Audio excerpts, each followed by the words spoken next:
Hello everybody, I am the TheFarmSimGuy, and today we are going to be having a little bit of a closer look at the new FarmStick for PC and Xbox players. That's right, we now have an Xbox compatible FarmStick, which I think is fantastic. Now, I've been using the original FarmStick now for the last 12 months, absolutely love it, but there's a few new features on this one which I'd like to point out to you. So, as you can see there, we now have the Xbox button on the front there, and we also have this throttle control on the side, so you can control the speed of your vehicle as you go along, which is great. In addition, better markings on the buttons here to make it easier to see which buttons are which. But again, you get that classic Thrustmaster build quality, and it feels really robust, and those Hall effect sensors and the spring in here really giving you a robust feel.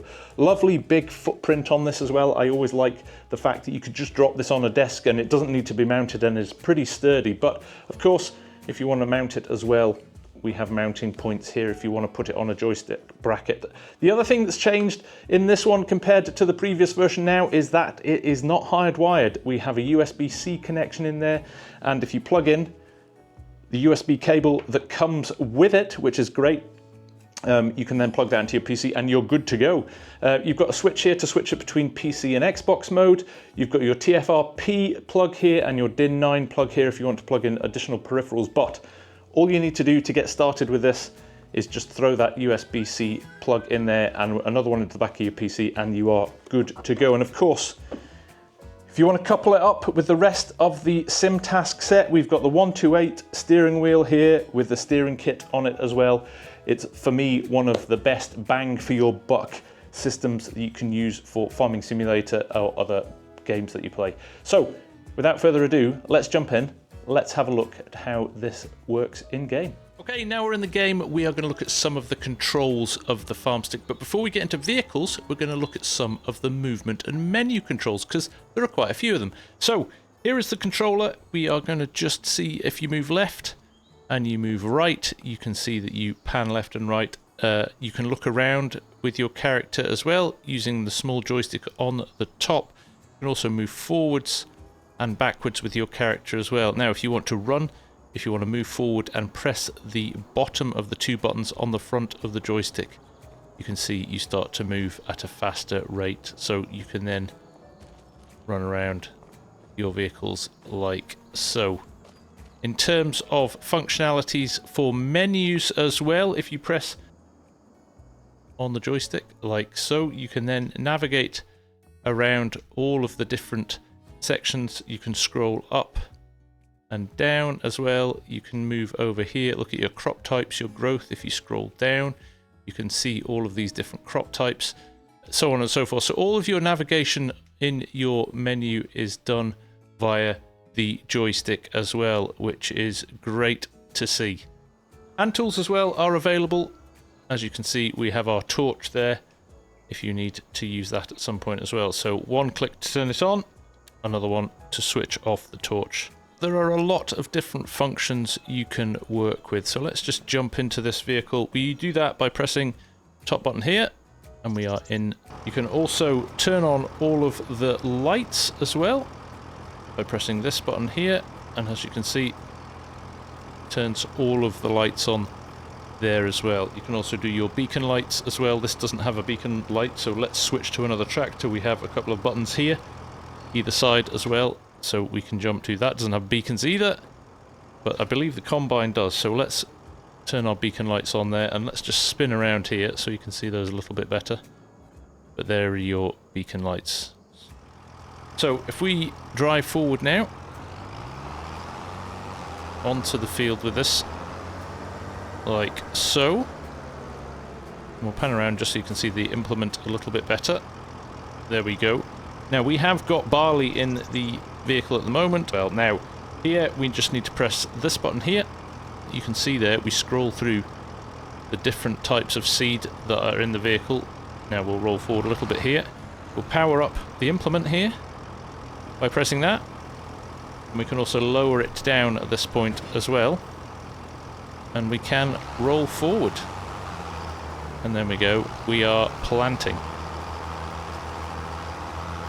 I can jump out of the vehicle here just to show you. If we spin around, And walk back behind us, you can look at the info box in the corner of the screen where we mouse over here and it says wheat growing.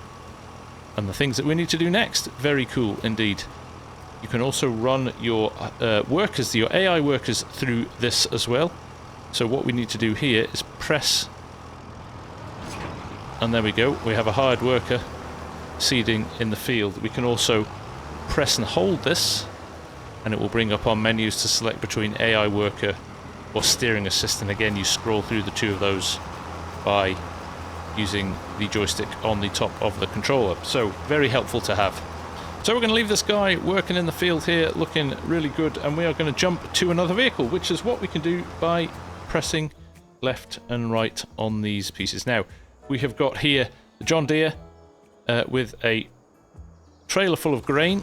So again, we can roll this over to a point to sell it, and we'll be able to tip this again using one of the pre-configured controls on the farm stick. Now, you can go to the Thrustmaster support website as well, as they have some suggested PC mappings in there and the defaults all highlighted for you. So if you want a little crib sheet to allow you to get used to the controls, you can do that, have that in front of you as well. Now, here we just need to press this button here, and you can see there is our grain tipping into the silo there.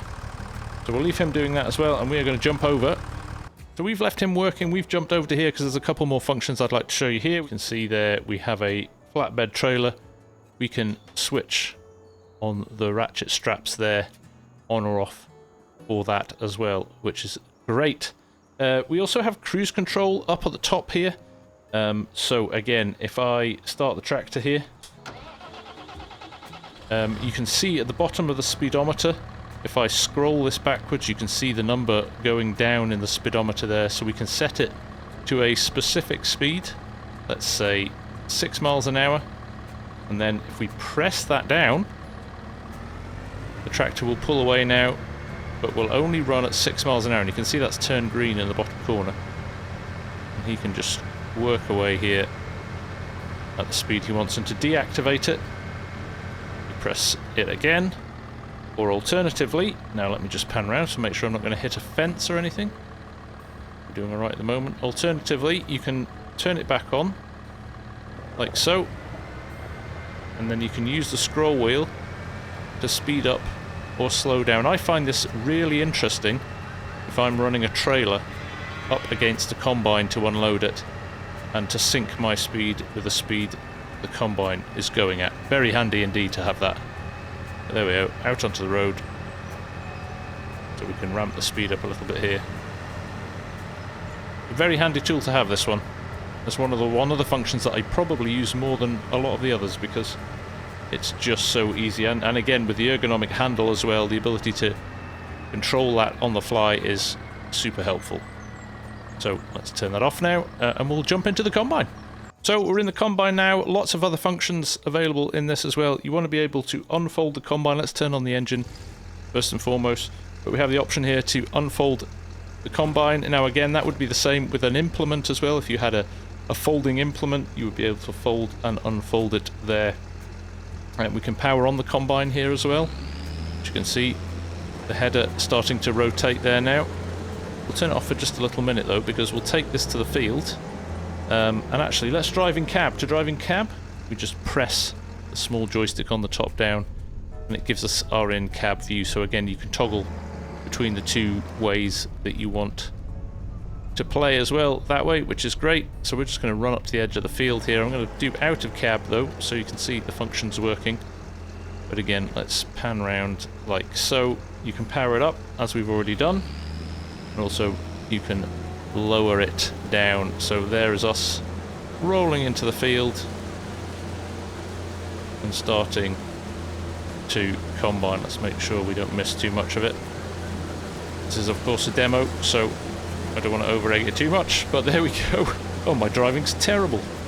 There we go. At least I've got an angle now I can measure at. Now if you want to put the pipe out as well, there, we'll bring your pipe in and out if you want to pull the trailer alongside to unload. Another vehicle worth looking at is telehandlers or front loaders or anything with an arm on them, basically. So let's fire this up. And what the FarmStick gives you is that real close control and the ability to just fine-tune your movements, something that's really, really difficult to do if you're using a mouse and keyboard, and even a games controller, to be honest. So, as you can see, we can raise this up.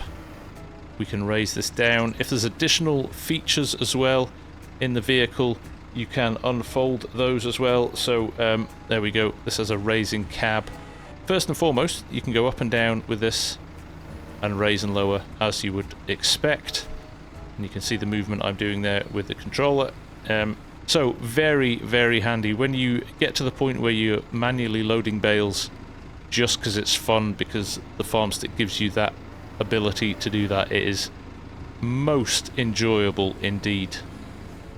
Just a couple more navigational tools as well that you might like to see. If we press the button on the outside right here, you can see we bring up our F1 menu here as well. We can also access the minimap down in the corner here, and we can also access the shop directly, which is great. So lots of functionality around here. Again, this is all completely configurable using the in-game keybinds as well, but as a default you have this default set of options available to you, which is great. So there you have it, a quick overview of the new FarmStick for Xbox and PC from Thrustmaster. Honestly, a fantastic addition to your setup. You can get it from thrustmaster.com or your local retailers, and you can couple it with either a 248 or a 128 wheel for that full-on SimTask experience. So, well worth checking it out. Thanks for watching, take care, bye for now.